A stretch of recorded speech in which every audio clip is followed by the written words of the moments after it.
बिस्मिल्लाहिर्रहमानिर्रहीम। काश्तकार भाइयों अस्सलाम वालेकुम। काश्तकार भाइयों, आपने देखा होगा कि हमारी गंदम की फसल पहले पानी के बाद पिलाहट का शिकार हो जाती है, पत्ते पीले हो जाते हैं।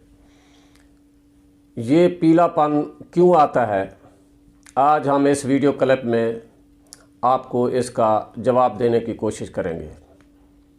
जिन काश्तकार भाइयों ने अभी तक हमारा ये चैनल सब्सक्राइब नहीं किया, वो ये चैनल सब्सक्राइब कर लें ताकि हर आने वाली मालूमाती वीडियो बर वक्त आप तक पहुंच सके, और अपने दोस्तों को भी ये वीडियो शेयर किया करें ताकि उन तक भी ये मालूमात पहुंच सके। काश्तकार भाइयों, ये वीडियोस हम आपके लिए ही अपलोड करते हैं, हमारी हौसला अफजाई कीजिए और इस वीडियो को लाइक कीजिए। तो हम बात कर रहे थे कि पहले पानी के बाद गंदम में पिलाहट क्यों आ जाती है, पीलापन क्यों आ जाता है। देखिए, बाज़ाहिर इसकी बहुत सारी वजूहात हैं। मसलन खेत में ज़्यादा देर तक पानी खड़ा रहे तो भी फसल गंदम की जो है उसके जो पत्ते हैं वो पीले होना शुरू हो जाते हैं।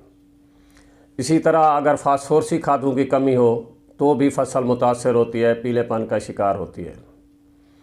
नाइट्रोजन की कमी हो, यूरिया खाद की कमी हो तो भी फसल पीलापन दिखाती है, उसमें पिलाहट आ जाती है। और इसी तरह और भी बहुत सारे माइक्रो न्यूट्रिएंट्स हैं, अज्जाए सगीरा हैं, जिनकी कमी की वजह से फसल में पीलापन आता है, फसल में कमज़ोरी ज़ाहिर होती है। और फिर कुछ वैराइटल करैक्टर भी होते हैं जो गंदम की अक़साम हैं, कुछ इस तरह की हैं कि के पहले पानी के बाद वो पिलाहट दिखाती हैं, लेकिन वो पीलापन आर्जी होता है, टेम्परेरी होता है, कुछ दिनों के बाद वो ख़त्म हो जाता है, फसल नॉर्मल हालत में आ जाती है।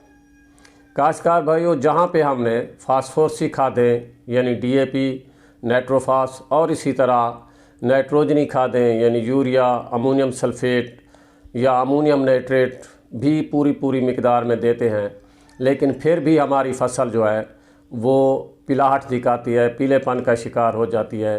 आखिर इसकी क्या वजह है, इसके बावजूद कि हमने खुराक भी पूरी दी हुई होती है। काश्तकार भाइयों, इसकी जो वाहिद वजह है वो ये है कि हमारी ज़मीन में बहुत सारे नमकियात, साल्ट्स, सोडियम क्लोराइड टाइप के जमा हो जाते हैं, और इन साल्ट्स की वजह से, इन नमकियात की वजह से ज़मीन का जो pH है वो हाई हो जाता है, pH ज़्यादा हो जाता है, यानी ज़मीन का बुखार ज़्यादा हो जाता है। और इस ज़्यादा pH की वजह से बावजूद इसके कि ज़मीन में हमारे खुराकी अज्जा पड़े हुए होते हैं, वो दस्तयाब नहीं हो पाते फसल को, फसल वो ले नहीं पाती।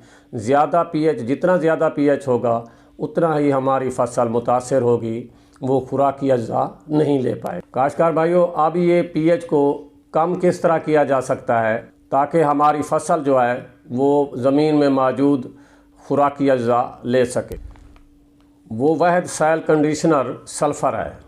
सल्फ़र एक ऐसी चीज़ है जो ज़मीन के pH को नीचे ले आता है, क्योंकि सल्फ़र जो ज़मीन में मौजूद साल्ट्स होते हैं, नमकियात होते हैं, उनको हल करके ज़मीन ज़ेर ज़मीन यानी रूट जोन से नीचे ले जाता है, और ज़मीन की जो पानी जज़्ब करने की सलाहियत है उसको बढ़ा देता है, और इस तरह जो हमारी फसल है वो खुराकी अज्जा बआसानी ले सकती है। तो काश्तकार भाइयों, सल्फ़र जो है ऐसे समझें कि वो सॉइल कंडीशनर है, सॉइल को बहाल करता है आर्जी तौर पर। काश्तकार भाइयों, जहाँ पे हमारे रकबे कलराठे होते हैं और ट्यूबवेल का पानी लगता है, मसलन फैसलाबाद के कुछ इलाके, राजनपुर, DG खां और बहावलपुर के इलाके, यहाँ पे सल्फ़र का एज ए सॉइल कंडीशनर इस्तेमाल करना ज़रूरी होता है। हाँ, अलबत्ता जहाँ पे हमारे नहरी पानी लगता है वहाँ पे इस सल्फ़र की कमी या फसलात इस पीलेपन का मुजाहरा नहीं करती, पीलापन नहीं दिखाती। तो जहाँ पे नहरी पानी लगता है वहाँ तो कम ज़रूरत होती है, लेकिन कलराठे रकबे पे या जहाँ पे ट्यूबवेल का पानी लगता है वहाँ पे सल्फ़र का देना ज़रूरी होता है। अब सवाल ये पैदा होता है कि सल्फ़र कब और कैसे दी जाए।